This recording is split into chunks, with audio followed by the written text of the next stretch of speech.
back. The Courthouse Arts continues to grow and flourish in Geelong.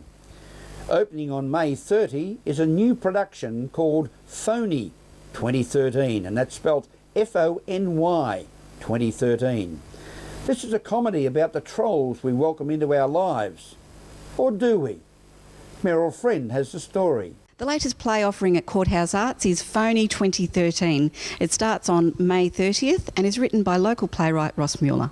It's a new play that's being put on by Courthouse Arts Ensemble here, and Georgina Capper and I have developed it for this ensemble, and it's about social media and the trolls that we let into our lives. Ooh, sounds a bit dark. It is a bit dark. It's a comedy, of course, but it deals with some issues that kids in Year 9 and Year 10 and in schools in Geelong have been dealing with over the last couple of years. And it's a social media bullying is the landscape that the play takes place in. So what would people expect if they came to see this one, Ross? Well, they I can tell you what they'll get rather than what they can expect, because I have no idea what anybody would expect. But what they'll get is a show where there's 4 young people on stage, and it, like I say, it is a comedy, and they're stuck in this room, and by the end of the play, they have to reveal to the principal and to the police who was responsible for the trolling that's taken place. So it's like a no exit for 2013. So local Geelong actors? Yeah, they are. They're all local people, and they're really showing some real talent. So the youngest, I think, is 19 and the oldest is 26. And at the conclusion of this season, we're going to take them to Sydney for a week and do a season up at Australian Theatre for Young People. So yeah, we're proud to take them up there.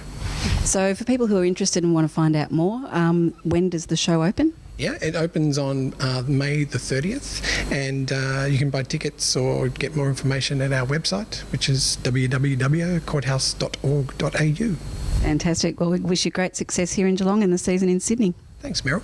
Cheers. From Courthouse Arts, Meryl Friend, News Geelong. Thank you, Meryl. Rainbow ribbons, socks and other pieces of clothing mark the International Day Against Homophobia and Transphobia, otherwise known simply as Idaho Day. News Geelong joined one of the groups recognising this day, as Meryl Friend reports. Today, Friday the 17th of May, is Idaho Day, International Day Against Homophobia. Really significant for the city of Greater Geelong. Over 90 countries around the world involved. Celebrations all over Geelong region for the whole week to celebrate, raise the rainbow flag against homophobia. Oh, look, I think it's a no-brainer, really.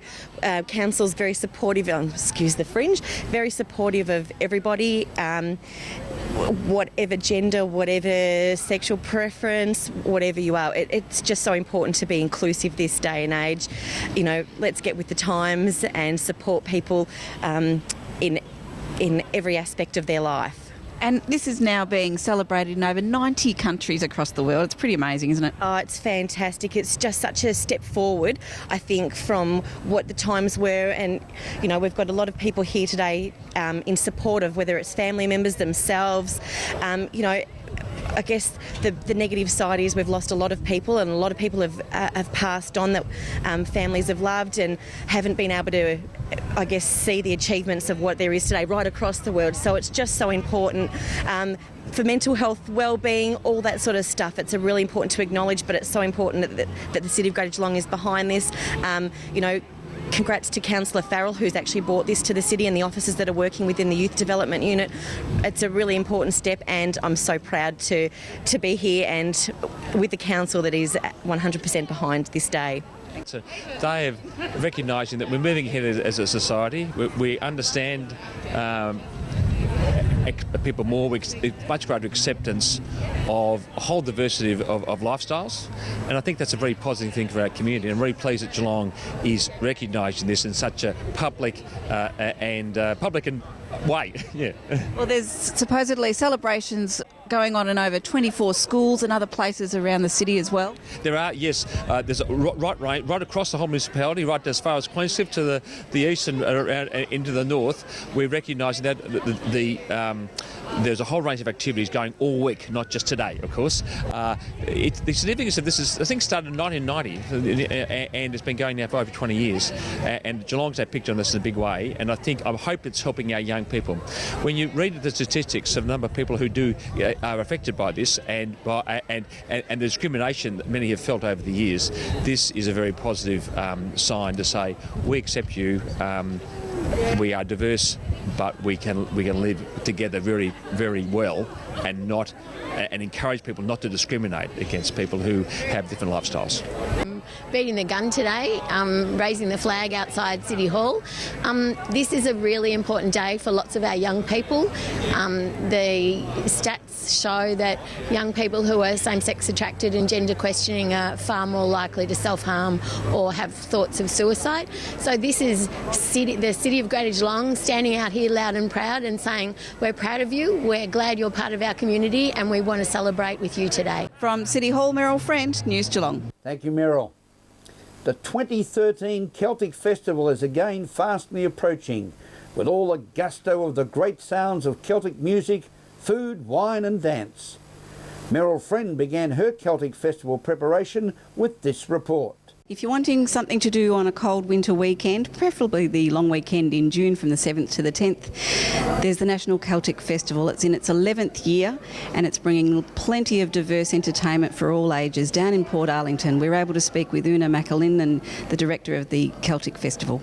11 years ago, you had the idea to start this National Celtic Festival. It's grown and grown, one of the biggest in the Southern Hemisphere. Did you actually, I'm sure you hoped it would have, did you actually believe that it would get so big?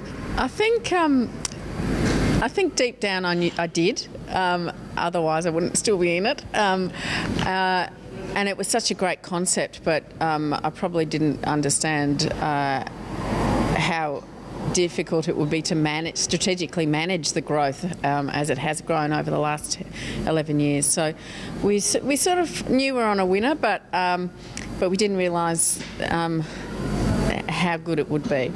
Now, you've just had some fantastic news this week. You have to share it with our viewers. Yeah, you're just about the first people to know, actually, because it's just come through. We've got a partnership with the equivalent of the Arts Council of Scotland. So it's Creative Scotland, and we're partnering with an organisation from the Highlands of Scotland who specialise in educating in Scottish tradition, and we're working with young musicians 25 and under, bringing a group over to Australia, bringing along some teachers and experts in their field. They're going to be working with young musicians here. It's a 2-year pilot project. The exciting part for Australia, I guess, or the probably more enticing part for the Australians is the second year of the project. Our musicians will collaborate with the Scottish young musicians and go back to Scotland and be part of little events like the Edinburgh Fringe Festival, the Cambridge Folk Festival and the Commonwealth Games. So that is, I've worked on this for a couple of years, so really, really excited that this is the news of this funding has come through only just. And it means too that, hopefully this Celtic tradition can continue with the younger generations. Yeah, and I think we're in a really great space for our festival. We're really strong and we're able now to focus on the core of our traditions and the core of what we're on about, which is sustaining culture in Australia. Australia's quite far removed, as you all know, from the origins of Celtic traditions. So if we can be the conduit to sustaining it and keeping the authenticity going in Australia, we'll be doing exactly what we set off to do in the first place. Yeah. So what you set off to do in the first place is a long weekend in June, and that's coming up. Can you tell us what 2013 holds for our people who are all excited to come along? Good. Well, I hope they all do come down to Port Arlington on the Bellarine Peninsula, which is a perfect setting for the festival and a perfect place for us to be bringing people from all across Australia. So it's a great profile for the region in the middle of winter. Only mad things that are doing such an event in the middle of winter, but the weather doesn't stop us. So I will tell you, if you are venturing down for the first time, we are warm and cosy. Just keep that in mind. Lots of open fires, lots of warm venues. We've learnt over the last 11 years, 10 years that the weather. For the National Celtic Festival, Meryl Friend, News Geelong. 1, 2, 3, 4, 5. Thank you, Mary. My Wild Irish Rose. This is News Geelong as we go to a break and return with more news and weather after this.